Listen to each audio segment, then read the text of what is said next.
Le coronavirus sera reconnu comme maladie professionnelle pour tous les soignants. Des professionnels de santé en première ligne, vous le savez, le virus est tellement contagieux que pour les tester, leurs confrères biologistes leur demandent de rester dans leur voiture.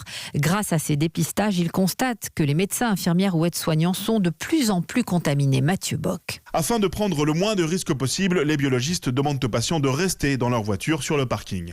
Masque sur le nez, gants, lunettes, combinaison intégrale, ils se protègent du mieux qu'ils le peuvent, car de plus en plus de professionnels de santé qui viennent les voir sont eux-mêmes contaminés, explique le docteur Laurent Cabeyère, biologiste chez Biogroup, qui compte 600 laboratoires partout en France. On a fait 1600 tests. On a commencé jeudi à les faire. On en a 29% de positifs, tout en sachant que c'est très variable. C'est-à-dire qu'en Alsace, ils sont positifs à 42%. Dans le sud, on est à 8% de positivité. C'est-à-dire que la vague, elle n'est pas encore arrivée dans le sud.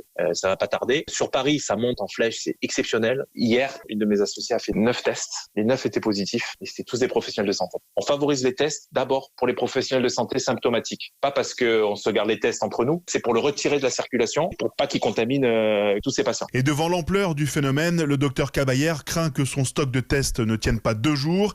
Et il rappelle que ces tests se font sur ordonnance avec une prise de rendez-vous et qu'il ne faut surtout pas se présenter spontanément devant un laboratoire pour demander à se faire dépister.